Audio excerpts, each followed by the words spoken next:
Politics मुझे लगता है कि बहुत बड़ा कारण है।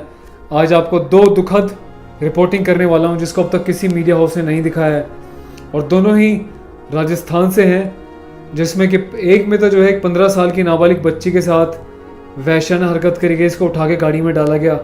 उसके बाद उसके साथ जो है उन 4 दरिंदों ने मिलकर एक के बाद एक रात भर रेप किया और सुबह जो है उसको जंगल में फेंक गए अधमरा करके।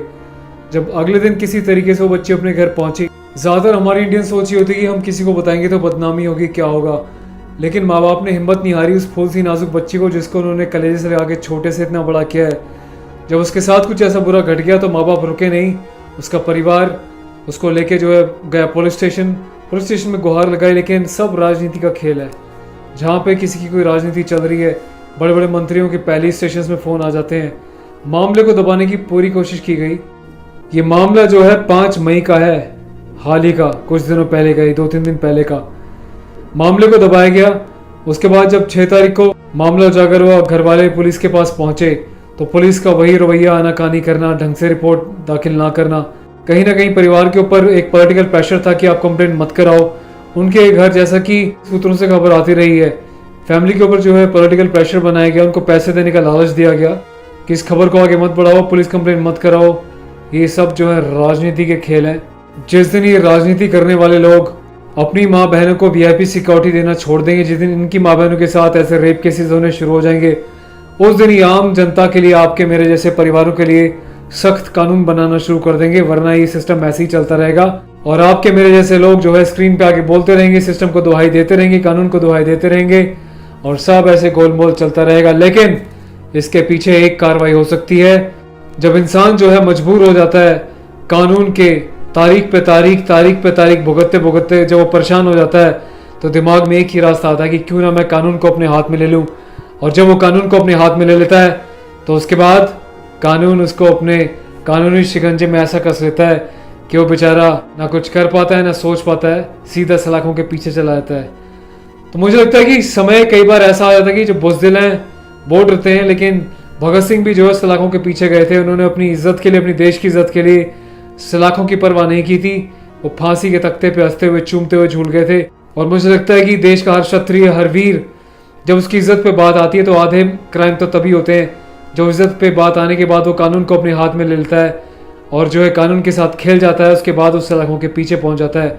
ऐसे बहुत सारे केसेस हैं इंडिया में जहाँ पे जो है बेगुनाहों ने पहले कानून का दरवाज़ा खटखटाया।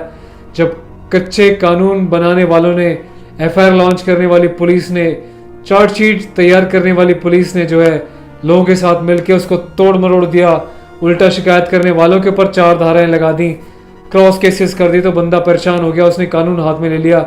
ऐसे लोगों को सीधा जो है मौत के घाट उतार दिया और उसके बाद ये जेल पहुंच गए। तो ऐसे बहुत सारे एग्जाम्पल्स हैं। जिस दिन पुलिस अपनी कर्तव्य निष्ठा के साथ अपनी ड्यूटी को करना सीख जाएगी, ऐसे नेताओं की बातों में ना आके पूरी निष्ठा के साथ एफआईआर लॉन्च करेगी और पूरी ईमानदारी के साथ चार्जशीट फाइल करेगी और बेगुनाहों को इंसाफ दिलाएगी, उस दिन जो है एक आम आदमी का विश्वास इस पुलिस में आ जाएगा और वो कानून को कभी अपने हाथ में नहीं लेगा। तो ये मामला था टोंक, राजस्थान का। जंगल में फेंक के चले गए। हिंदुस्तान में एक बड़ा कल्चर है कि हम सोचते हैं कि बहन बेटी की इज्जत खराब हो जाएगी हमने अगर इसको बाहर पब्लिसिटी किया या पुलिस को बताया, और इसी बात का दरिंदे जो है बहुत फ़ायदा उठाते हैं। और इसी बात का फ़ायदा उठाते हुए दरिंदे जो है एक के बाद एक हर एक लड़की को शिकार समझ के उसके साथ अपराध करते हैं और ये ऐसे ही चलता रहता है। न जाने कितने ऐसे अपराध होते हैं जब कोई लड़की आवाज़ नहीं उठाती और ये दरिंदे उनको नोच खाते हैं और एक के बाद एक ऐसा चलता है। ये अपने सही जगह पे, फांसी के फंदे पे और जेल के सलाखों के पीछे नहीं पहुंच पाते। तो इस केस में इस बच्ची के साथ भी कहीं ना कहीं ऐसा होता रहा। पहले तो एफआईआर लॉन्च नहीं की गई, उसके बाद जब परिवार ने जाके धरना देना शुरू किया, पॉलिटिकल पीछे से प्रेशर लगवाया, उसके बाद पुलिस की आंखें खुली और फिर कहीं जाके 4 लोगों को अरेस्ट किया। इनमें से एक नाबालिग पाया गया है जिसको जुवेनाइल भेज दिया गया है। ऐसे नाबालिगों को पता नहीं क्यों कानून में नाबालिग बना के छोड़ दिया गया है। जिस साले हरामखोर में इतनी अकल है कि इज्जत कैसे लूटी जाती है, कैसे दरिंदगी के साथ किसी के शरीर को नोचा जाता है, उसे आप नाबालिग बोल रहे हैं, उसको मासूम बच्चा बोल रहे हैं। शर्म आती है ऐसी सोच पे, ऐसे कानून पे। ऐसे वो तो बीच में से चीर देना चाहिए ताकि ऐसे और 100 भविष्य के नाबालिगों को आंखें हो जाए कि नाबालिग को किस तरीके से बीच में चीरा जाता है जब किसी की माँ बहन बेटी के साथ वो अपराध करता है, उसकी इज्जत के साथ खिलवाड़ करता है। इन आरोपियों को जब अरेस्ट किया गया तो पुलिस ने इनके नाम के खुलासे किए गए जो सूत्रों से अभी तक मेरे पास आए हैं। निसार खान उर्फ नसरिया, दूसरा है सलमान उर्फ खोबड़ा और तीसरा है जाकिर उर्फ राजरड़ा।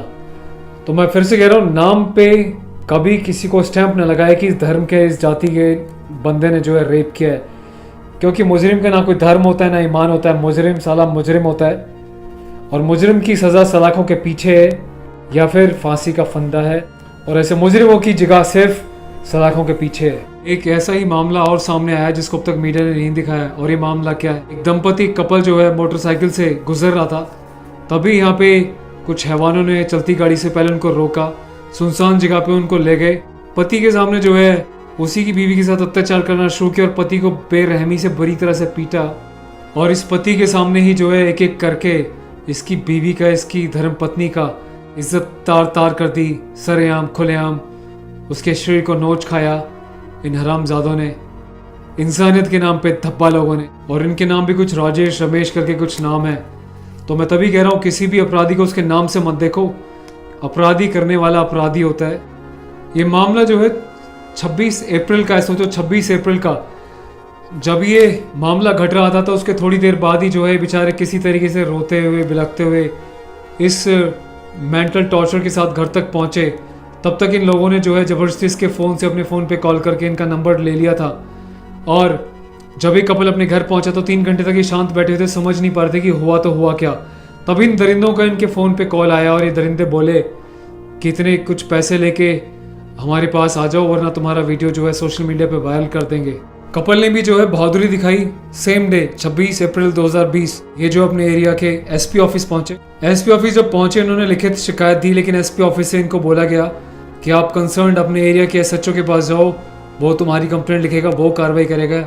एसपी ऑफिस से कार्रवाई नहीं होती। ये बेचारा कपल निराश होकर तभी तुरंत वहीं से रवाना हो गया और थानागंज पुलिस स्टेशन पहुंचा अपनी लिखित शिकायत लेके।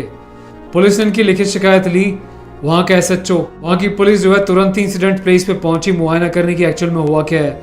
मुआयना तो इतने जोश के साथ किया जैसे कि अभी कार्रवाई कर देगी, लेकिन जब वापस आए तो इस कपल को वापस भेज दिया गया घर। एफआईआर लॉन्च नहीं करी और बोला गया कि तुम जाके घर आराम से सो, अभी कार्रवाई करी जाएगी। कपल ने परेशान होकर अगले दिन मतलब 27 अप्रैल को पुलिस एसएचओ के पास फ़ोन किया और हालत का अपडेट लेने की कोशिश की। एसएचओ ने ये बोल के फ़ोन काट दिया कि अभी हम लोग जो है पुलिस इलेक्शन में बिजी है और आपकी जो है केस पे कार्रवाई नहीं कर सकती, हमारे पास बहुत काम है अभी इलेक्शन ड्यूटी से रिलेटेड। मतलब इस देश की खाकी वर्दी वालों के लिए नेता बहुत इंपॉर्टेंट है। जिन लोगों के लिए, जिन लोगों की सुरक्षा के लिए, उनको न्याय दिलाने के लिए वर्दी पहनी है, उन लोगों की कोई इंपॉर्टेंस नहीं है ऐसे वर्दी वालों के पास। जब ये जवाब कपल ने सुना तो बिल्कुल वो बेबस हो गए, सोचने लगे कि हम किस देश में रह रहे हैं जहाँ की पुलिस ऐसा जवाब दे रही है। इन्होंने तुरंत एसपी ऑफिस फ़ोन किया और एसपी ऑफिस ने भी कहीं ना कहीं मिलता जुलता सा जवाब दिया कि इलेक्शन ड्यूटीज, इलेक्शन चल रहा है, हम लोग अभी हेल्प नहीं कर सकते, वेट करो, अपने आप आपको जो है पुलिस वहाँ की कांटेक्ट करेगी। इस दौरान चक्कर ऐसे ही चलता रहा। 30 तारीख को जो है इन दरिंदों का, 30 अप्रैल 2020 दोबारा इन दरिंदों का फ़ोन आता है इस कपल के पास और ये बोलते हैं कि चुपचाप पैसे लेकर आओ, अब तक तुमने हमें पैसे नहीं दिए, समय और तारीख बताओ कब कितने पैसे लेकर आ रहे हो वरना तुम्हारी वीडियो को वायरल कर दिया जाएगा। इस कपल ने बेचारे ने दोबारा पुलिस को कांटेक्ट किया, लेकिन वही पुलिस का रवैया कि इलेक्शन है, बाद में बात करना, हमारे पास टाइम नहीं है।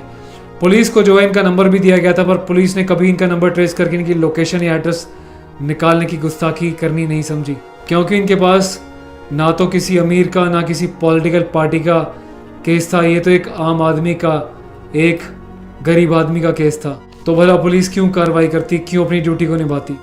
अब समय बीतते बीतते जो है ये मामला तूल पकड़ने लगा। वहाँ के जो लोकल थे, वहाँ के जो लोकल सिटीजन्स थे, दौसा इलाके के वहाँ के जो सिटीजन थे, वहाँ के जो नागरिक थे, उन्होंने सोचा कि पुलिस ऐसे कार्रवाई नहीं करेगी। इन्होंने गुट बनाया, अपना एक ग्रुप बनाया और जाके रोड पे धरना देना शुरू कर दिया।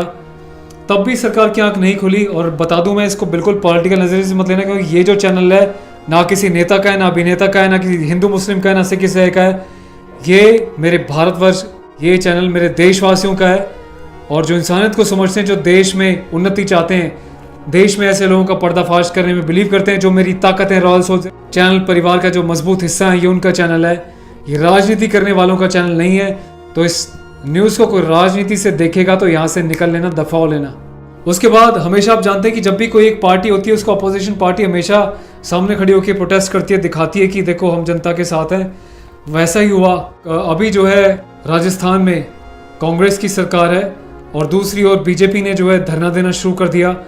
सरकार की खिल्ली उड़ने लगी, तभी जो है 2 तारीख को एफआईआर लॉन्च हो गई और उसी के कुछ समय के बाद जो है पॉलिटिकल प्रेशर के बाद और जनता के धरना देने के प्रेशर के बाद मंगलवार 5 मई को जो है पुलिस ने 2 अपराधियों को अरेस्ट किया। उसके बाद अगले दिन 6 तारीख को एक और को अरेस्ट किया। इसी तरीके से जो है अरेस्टेशन करी, उसके बाद एक फरार था।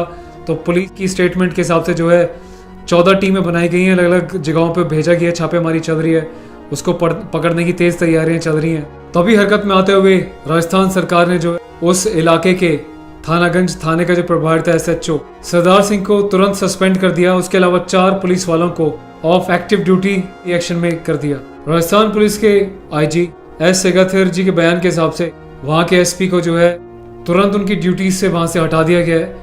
कुल मिला के ये बात समझ में आती है कि पुलिस कहाँ सो रही होती है जब तक ये पॉलिटिकल डंडा नहीं आता। तुम लोग क्यों वेट करते हो कि कोई पॉलिटिकल प्रेशर आएगा तब तुम लोग हरकत में आओगे। अगर इन मासूम बहनों को, बच्चियों को समय रहते हुए बिना किसी पॉलिटिकल प्रेशर के, बिना जनता के धरना दी इंसाफ मिल गया होता तो ना तो ये लोग सस्पेंड होते, ना ये नौबत आती। और सबसे बड़े दुख की बात यह है कि इन दरिंदों ने जो है इनका वीडियो वायरल कर दिया और पब्लिकली उस समय इनके साथ दरिंदगी करते हुए जो वीडियो था वो पब्लिकली वायरल हो चुका था।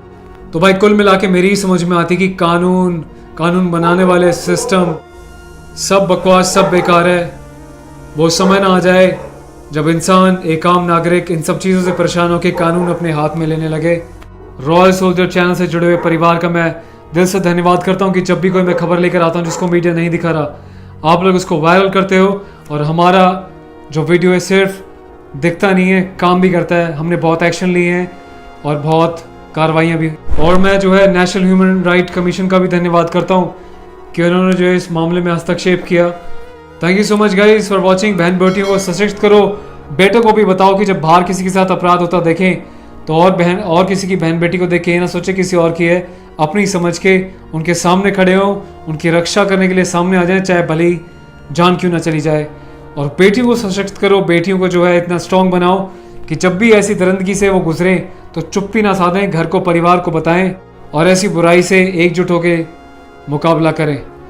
मैंने बहन बेटियों के लिए एक बहुत अच्छा वीडियो भी बनाया जिसका लिंक मैं टॉप कमेंट में और जो डिस्क्रिप्शन में छोड़ूंगा। मैं चाहूँगा हर एक बेटा, हर एक बेटी उस सेल्फ डिफेंस के वीडियो को देखे ताकि हमारी बेटियों में इतनी स्ट्रॉन्गनेस आए कि वो ऐसे अपराधियों से एक बार को तो खुद ही निपटने की शक्ति रखें और क्या कैसे प्रिकॉशंस है जो लड़कियों को बरतने चाहिए। इस वीडियो को ज़रूर देखना, लिंक मैं छोड़ के जा रहा हूँ। अपना ख्याल रखिएगा। Thank you so much for watching your own family channel royal soldier, जहाँ पे इंसाफ होता है, सिर्फ बातें नहीं होती। जय हिंद, वंदे मातरम।